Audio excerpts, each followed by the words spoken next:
बताओ, ये पैसे कहाँ से आए तुम्हारे पास? अगर मैं ये कहूँ कि मैं एक बहुत बड़ी कंपनी का बॉस हूँ और ये पैसे मेरे लिए कुछ नहीं, तो क्या तुम मेरा यकीन करोगी?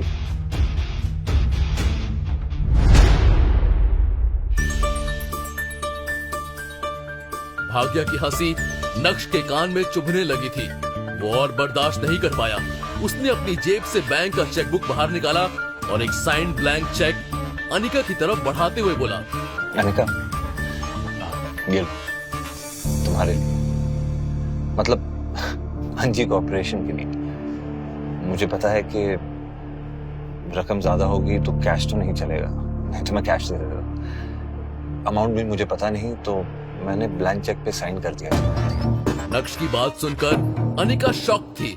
उसी स्टेट में उसने नक्श के हाथ से वो ब्लैंक चेक ले तो लिया, लेकिन उसे समझ नहीं आ रहा था कि वो रिएक्ट कैसे करे। दूसरी तरफ भाग्या ये सीन देखकर और भी जोर से हंसने लगी और उसे लगा जैसे नक्श तो वाकई में बहुत बड़ा बेवकूफ है जो उसके कहने पर कुछ भी हरकतें कर रहा है। भाई साहब, अंजी कॉर्पोरेशन को बचाना है, बेचना नहीं है। और तुम्हें पता है ना कि ब्लैंक चेक देने से कुछ फायदा नहीं है। बैंक में पैसे होने चाहिए और तुम्हारे पास तो इतना माल है नहीं। हाँ, हम सबको पता है तुम्हारे बैंक में कितने पैसे हैं। देख लिया तुमने, अब वापस दे दो प्लीज। और ये बताओ, तुम्हारे पास माल है?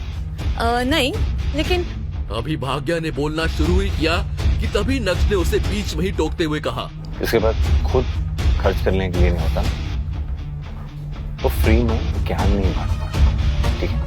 भाग्या की गुस्सैल आंखें नक्श को ऐसे घूरने लगी जैसे मानो अभी नक्श का खून ही कर बैठेगी। लेकिन अब भाग्या के पास बोलने के लिए कुछ नहीं था।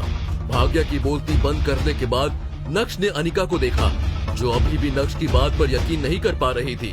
वो उस ब्लैंक चेक को साइड में ही रखने वाली थी कि तभी नक्श ने कहा, अनिका, एक सेकंड प्लीज। अगर तुम चाहो तो नेट बैंकिंग में मेरे अकाउंट में चेक कर सकती हो कि मेरे पास पैसे हैं कि नहीं।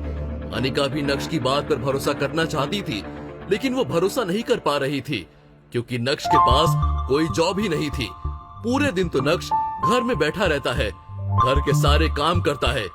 आज अचानक से वो आया और उसने ब्लैंक चेक देते हुए कहा कि अंजी कॉर्पोरेशन को बचा लो।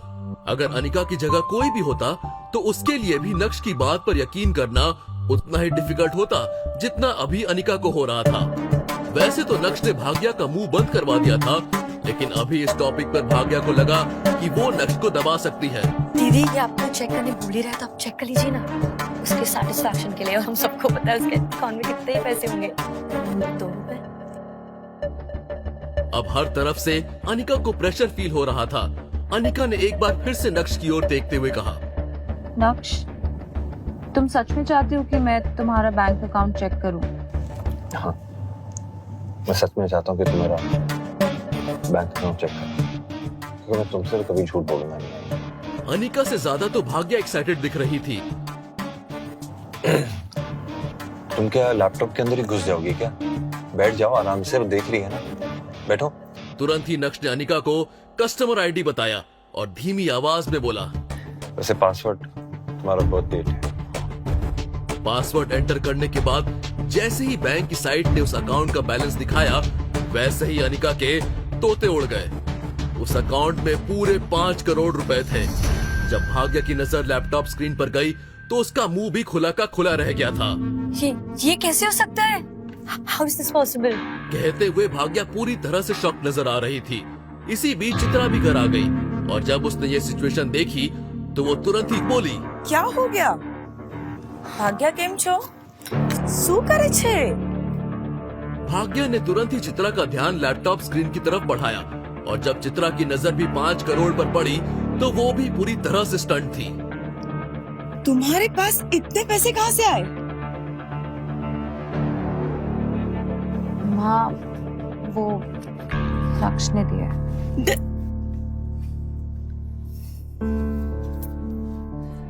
तुम्हारे पास इतने पैसे कहाँ से आए? I'm sorry, मैं वो बता नहीं सकता आपको, लेकिन हाँ ये जरूर बता सकता हूँ कि जहाँ से भी आए हैं कोई गलत सोच से नहीं आए, तो इसका इस्तेमाल कर सकते हैं। अनिका, तुम इन पैसों का आंख बंद करके इस्तेमाल कर सकती हो, सच में। ये बोलने के बाद नक्श ने अपनी एक नजर भाग्य पर डाली और बोला, भाई बड़े बेशरम लोग हैं यहाँ पे, इतनी बेइज्जती होने के बावजूद यहीं खड़े हो। लगता है और कोई काम धंधा नहीं है, क्या करें, सारा काम मुझे ही करना पड़ रहा है आजकल। ये सुनकर भाग्या पूरी तरह से स्टंट रह गई थी। जिस आदमी के मुंह में पहले जुबान नहीं थी, आज वही जुबान कैंची की तरह चल रही थी। शर्म और गुस्से के मारे भाग्या का चेहरा पूरा लाल हो गया था। इससे पहले कि भाग्या कुछ बोले, अनिका ने नक्श का हाथ पकड़ा और तुरंत ही उसे बेडरूम में ले गई। अरे अनिका, नक्श, सच सच बताओ, तुम्हारे पास ये पैसे कहाँ से आए? यहाँ पे कोई नहीं है। अनिका छोड़ो ना, मैं वैसे भी बहुत थक गया हूँ, मैं बाद में बात करूंगा। बताओ, ये पैसे कहाँ से आए तुम्हारे पास? नक्श ने अनिका के चेहरे पर टेंशन वाला रूप देखा, लेकिन मन ही मन नक्श को ये सब बहुत अच्छा लग रहा था। पहली बार अनिका ने नक्श का हाथ पकड़ा था। पहली बार अनिका को नक्श ने इतनी चिंता करते हुए देखा था। अनिका को नक्श की ही चिंता थी ना? शायद। थोड़ा सोचने के बाद नक्श ने सोचा कि क्यों न अनिका के सामने अपना सच लेकर आया जाए।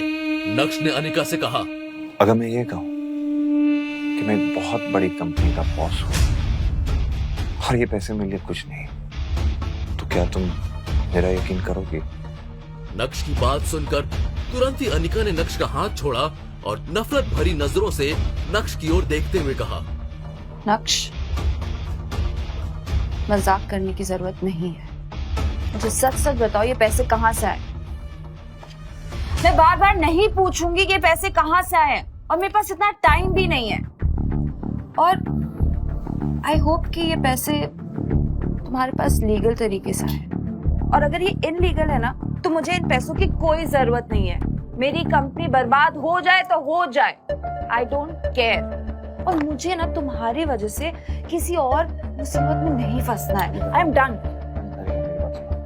तुम्हें इसकी फिक्र करने की कोई जरूरत नहीं है। आई प्रॉमिस कि ये जो पैसे हैं ये लीगल सोर्स से हैं, लीगल तरीके से तुम बेझिझक इसका इस्तेमाल कर सकती हो। प्लीज इसे खर्च करो और अपनी यानी अंजी कॉर्पोरेशन को घर से बाहर निकालो। अनिका अभी भी नक्श को शक की नजरों से घूर रही थी।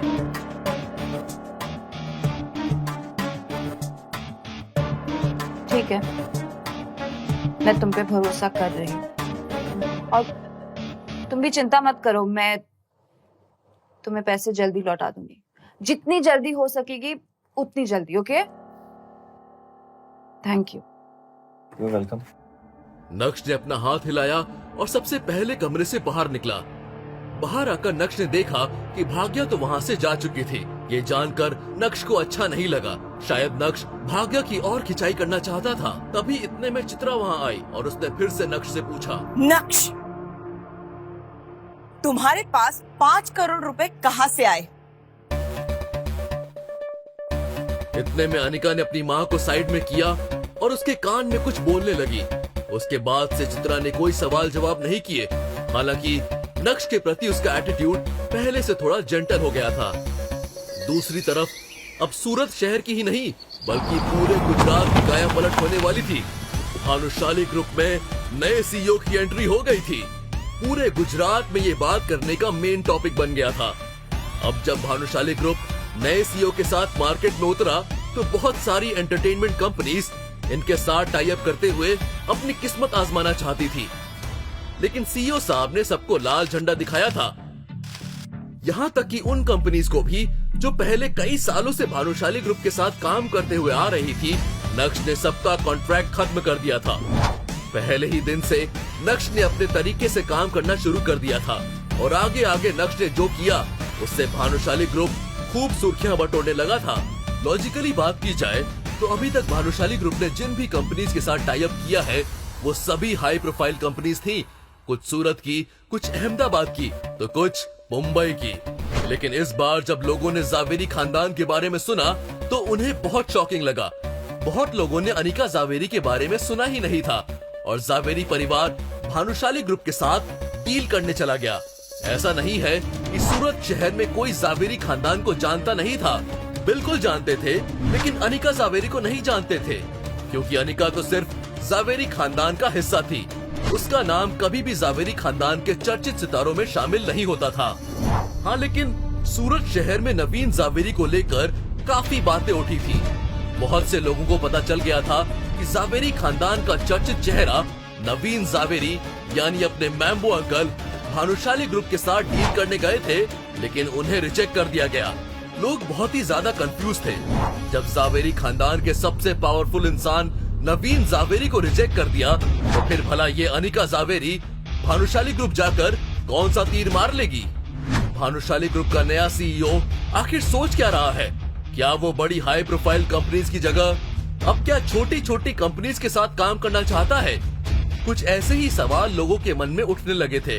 ये सारे सवाल सिर्फ लोगों के मन में ही नहीं, बल्कि अब तो अनिका जावेरी के मन में भी उठने लगे थे, क्योंकि उसे भी कुछ समझ में नहीं आया कि उसके साथ हुआ क्या।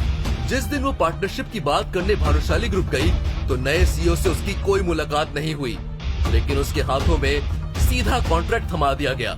सब कुछ बहुत स्मूथली हुआ, इतना स्मूथली कि अनिका को लगने लगा कि कहीं वो सपना तो नहीं देख रही है।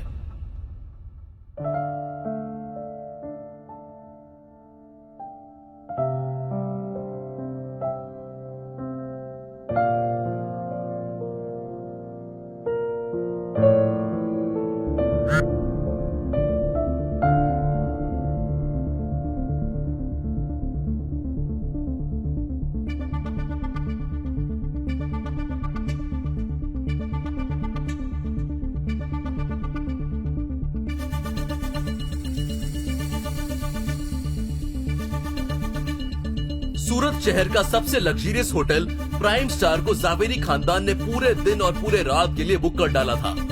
कल्याणी अनिका की सक्सेस पार्टी मना रही थी, क्योंकि अनिका की वजह से पहली बार जावेरी खानदान और भानुशाली ग्रुप के बीच में कॉन्ट्रैक्ट जो हो गया था।